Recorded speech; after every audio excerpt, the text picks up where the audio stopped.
1 કરોડના ઉપરના ખર્ચે પોળો કરવામાં આવશે। વર્ષો મૂકીને ત્રીજી વખત સરપંચ બનાવ્યા છે। ભૂતકાળમાં 2 વખત સરપંચ બની ચૂક્યું અને ત્રીજી ટર્મ માટે જ્યારે ગામ લોકોએ ખૂબ સારું એવું મતદાન કરીને ત્રીજી વખત ભરોસો મૂક્યો છે। ત્યાં પાણી પીવાના બોરની ખાસ જરૂરિયાત છે। પીવાના પાણીની પાઇપલાઇનો જોબ નંબરના આયોજનમાં જ છે અને દિવાળી સુધીમાં તે રોડનું કામ થઈ જશે। નમસ્કાર દર્શકો, સ્વાગત છે તમારું। હું દેવરાજ ઠાકોર આપનું સ્વાગત કરું છું અને આજે બનાસકાંઠા જિલ્લાના ભાભર તાલુકામાં આવેલ ચાત્રા ગામ પર છે અને ચાત્રા ગામે જે લોકોએ સતત ત્રીજી વાર અહીંયા સરપંચ પર વિશ્વાસ મૂકવામાં આવ્યો છે। ત્રીજી વાર સરપંચને ચૂંટ્યા છે વજરમજી ઠાકોર તરીકે। શું કહેશો વજરમજી, ગામ લોકોએ તમને ત્રીજી વાર સરપંચના ચહેરા તરીકે પસંદ કર્યા છે? ચાત્રા ગામ એટલે બધા જ સમાજો 18 આલમ ધરાવતું ગામ છે। ગામના લોકો મેં મારા ઉપર ભરોસો મૂક્યો છે અને ગામમાંથી 18 સમાજ પૈકી જે સમાજના પરિવારોએ આપણને સમર્થન કર્યું છે તેવા તમામ સમાજનો હું દિલથી હૃદયપૂર્વક આભાર માનું છું અને વર્ષો ઇતિહાસ રચી જાય ત્યાં સુધી તેમની યાદગીરી રહેશે એવા તમામ ગામજનોનો હું ખૂબ હૃદયપૂર્વક આભાર માનું છું। આગામી પર તો આપને ચૂંટી અને ગામ લોકોએ સરપંચ તરીકે પસંદ કર્યા હતા, તો તે દરમિયાન આપણે કયા કયા વિકાસના કામો કર્યા અને અત્યારે હાલ કયા વિકાસના કામો બાકી છે? ભૂતકાળમાં 2 વખત સરપંચ બની ચૂક્યું અને ત્રીજી ટર્મ માટે જ્યારે ગામ લોકોએ ભરોસો મૂક્યો છે, કારણ કે ભૂતકાળમાં લોકોએ મને કામ વિશે જોયેલો।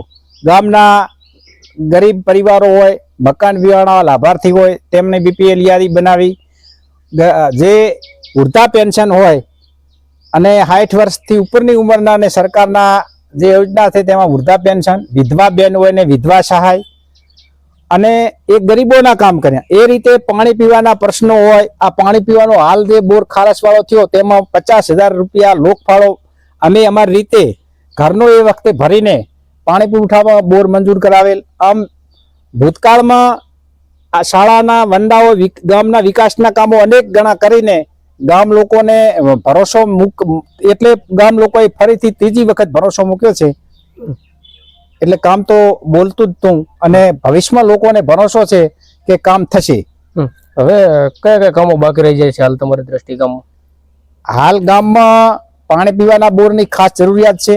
પીવાના પાણીની પાઇપલાઇનો 18 સમાજના પરિવારોને જરૂરિયાત છે। ત્યાં કંઈક ને કંઈક પાણી માટેના પ્રશ્નો વધુ આવ્યા હતા આ વખતે અને લોકોને મકાન સહાયની પણ જરૂરિયાત છે, શૌચાલયની પણ જરૂરિયાત છે અને નાના મોટા અનેક કામો જરૂર છે। પણ ગામના વિકાસની વાત કરીએ તો ગામમાં આરસીસી દિવાલો હોય, આરસીસી રોડ હોય, દિવાલો હોય અને પાઇપલાઇનો હોય। શાળાના શિક્ષણને લઈને કામ કરવાનું છે। ગામમાં શિક્ષણનું સ્તર વધે તે માટે એક લાઇબ્રેરીનું પણ આયોજન છે। હવે જે આપણે જે રીતે કહ્યું કે ચર્ચા સંભાળ્યાના બીજા જ દિવસે આપણે જે રસ્તા બાબતે પણ રજૂઆત કરી, કઈ જગ્યાએ રસ્તાને તાજેતરમાં 2-3 દિવસ જ ચૂંટાયા થયા છે અને 4 તો હજુ 20 દિવસ લાગે। પણ એના પહેલા સરપંચ તરીકેનો અનુભવને લીધે શિવોરી બાંધકામમાં અમારા ચાત્રાથી નેશનલ હાઈવે 4 કિલોમીટરનો જે રસ્તો છે તે રસ્તો તૂટેલી હાલતમાં છે, બાવળોથી ભરાયેલો છે। એટલે એના માટે શિવોરી બાંધકામમાં ફોન કરીને પૂછવામાં આવ્યું કે આ રોડ વિશેનું શું યોજના હાલ કેટલે કામ પહોંચ્યું છે ફાઇલ, તો ત્યાંથી જાણવા મળ્યું છે કે રોડનું કામ સરકારના જોબ નંબરના આયોજનમાં જ છે અને દિવાળી સુધીમાં તે રોડનું કામ થઈ જશે મંજૂર। આ વાત સરકારના બાંધકામ વિભાગ શિવોરીથી જાણવા મળ્યું છે। જે આપણે જે રીતે ચૂંટણી દરમિયાન જે પ્રચાર દરમિયાન આપણે વાયદા પણ આપ્યા છે ગામ લોકોને, તો શું વાયદા પૂરા કરશે? હા, કરીશું। ચાત્રાથી ભટાસણા ઘોંભાખા જવાનો રસ્તો, નવીન જે તાલુકા ફેરનો રસ્તો છે તેના માટે સરકારના માર્ગ ને મકાન વિભાગને રજૂઆત કરાશે અને ધારદાર રજૂઆત કરીને રસ્તો બનાવવામાં આવશે। ત્યાં ઘોંભાખા ખાતે કૃષ્ણ સરોવર સરકારને પણ વિકસાવ્યું છે અને ત્યાં જવા આવવા માટે રસ્તાની ખૂબ જરૂરિયાત છે। સરકારને અને લોકોને બેવડો ફાયદો થાય તે દિશામાં ચાત્રાથી ભટાસણા ઘોંભાખાના રસ્તા બનાવવામાં આવશે। પાણી પીવાના બોરને અગ્રતા અપાશે અને પીવાના પાણીના પ્રશ્નોના વાયદા કર્યા છે તે પૂરા કરવામાં આવશે। સરપંચ તરીકે તમારા પત્ની? સરપંચ તરીકે અમારા પત્ની મંગુબેન વશરામજી ઠાકોર છે અને તેમને અમે સાથ આપીને વિચારવાની જે શક્તિ છે તેમનામાં પણ છે અને અમે પણ એમને સાથ આપીશું. એટલે બધા અને ગામના લોકોને પણ સાથે લઈશું ગામના વિકાસ માટે. કમિટી પણ બનાવીશું અને કમિટીના સભ્યોને બધા સાથે મળીને ગામનો વધુમાં વધુ વિકાસ થાય તે દિશામાં કામ કરીશું. જે ચોક્કસથી તો હતા ચાત્રા ગ્રામ પંચાયતના સરપંચશ્રીના પતિ, અને તેઓ કહી રહ્યા છે કે જે ચૂંટણી પ્રચાર દરમિયાન જેઓ તે વાદા આપ્યા તે વાદા પૂરા કરશે. તેમજ જે સરપંચ ચૂંટણી પત્યા બાદ તરત જ બીજા દિવસે જે રોડ છે તે રોડની પણ ધડધડ રજૂઆત કરવામાં આવી છે. ત્યારે જે સરપંચે વાયદા અને વચન આપ્યા તે પૂરા કરશે તેવું વસરામજી ઠાકોર જણાવી રહ્યા છે. નમસ્કાર, હું કેમેરામેન જગદીશ ઠાકોર અને દેવરાજ ઠાકોર, સત્ય ગુજરાત ભાભર. નમસ્કાર દર્શક મિત્રો, સત્ય ગુજરાત સાથે હું છું જાનતી ઠાકોર. મિત્રો, ભાભર તાલુકાની 100 ગ્રામ પંચાયત જ્યારે ચૂંટણી જાહેર થઈ છે ત્યારે અલગ અલગ ગ્રામ પંચાયતોમાંથી ઉમેદવારો વિજેતા બન્યા છે. ત્યારે અમે ગામડે સરપંચના ઉમેદવારોની શુભેચ્છા મુલાકાત લીધી છે. ત્યારે ભાભર તાલુકાના અહીંયા ચાત્રા ગામની પણ અમે શુભેચ્છા મુલાકાત લીધી છે. ત્યારે અમારા અહીંયા ચાત્રા ગામના સરપંચ જોડાયા છે. ત્યારે આપણે એમની સાથે પૂછીશું કે અમને ગામ લોકોએ એમના પર વિશ્વાસ મૂકી અને સરપંચ તરીકે ચૂંટાઈ આવ્યા છે. ત્યારે આમ તો સરપંચ તો મહિલા સીટ હતી એટલે મંગુબેન વસરામજી ઠાકોર ચાત્રા ગામના નવા ચૂંટાયેલા સરપંચ બન્યા છે અને અમે તેમના સાથીદાર એમના પક્ષમાં ટેકેદાર છીએ. એટલે ચાત્રા ગામના સરપંચ તરીકે લોકોએ ખૂબ સારું એવું મતદાન કરીને ત્રીજી વખત ભરોસો મૂક્યો છે. ત્યારે ગામનો વિકાસ થાય અને પીવાના પાણીને અગ્રતા અપાશે.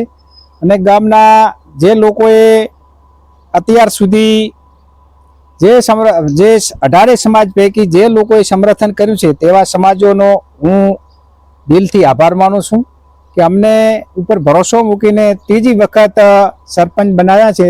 તે બદલ ફરીથી પણ દિલથી ચાત્રા ગામના તમામ પરિવારોનો હું દિલથી આભાર માનું છું. અને ટર્મ પહેલા પણ આપ રહી ચૂક્યા છો 2 વખત સરપંચ તરીકે. તો આ ચૂંટણીમાં આપણે લોકોને કેવા વાદા આપ્યા છે? આ વખતે પાણી પીવાના પ્રશ્નો ખાસ કરીને હતા.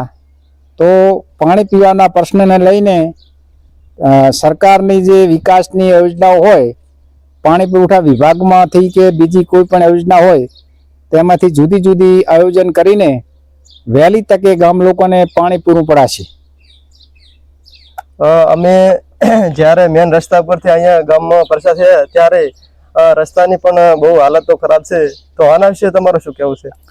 ચૂંટાયા પછી આજે જ સવારે 10 વાગે શિયોરી બાંધકામ શાખાને ફોન કરીને રસ્તા વિશે જાણકારી આપી છે અને સરકાર તરફથી અભિપ્રાય આપ્યો છે કે દિવાળી પછી ડિસેમ્બર 2025 કે 26 શરૂ થાય તેની શરૂઆતમાં 4 કિલોમીટરનો રસ્તો લગભગ 1 કરોડના ઉપરના ખર્ચે પહોળો કરવામાં આવશે. આમ જોવા જઈએ તો આ વિસ્તારમાં મેન પ્રશ્ન છે કે પાણીનો પ્રશ્ન છે. આ વિસ્તાર પછાત વિસ્તાર ગણાય તો પાણીના પ્રશ્ન વિશે આપ શું કહે? સરકારનું હમણાં જ તાજેતરમાં જ પ્રધાન મંડળનું વિસ્તરણ થશે. તેમાંથી કોણ પાણી પુરવઠા મંત્રી રહે છે તેમની સામે રજૂઆત કરવા માટે અહીંથી ગાંધીનગર જઈશું અને પાણી પીવાનો બોર માટે અહીંથી ચાત્રા હોય, વિસપુરા હોય, ચલાદર, તેતરવા બધા જ ગામોનો શારીરિક પાણીનો પ્રશ્નનો ઉકેલ આવે તે માટે પાણી પુરવઠા વિભાગને બોર માટે રજૂઆત કરાશે. કારણ કે હાલના બોરનું પાણી ખારાશવાળું થઈ ચૂક્યું છે.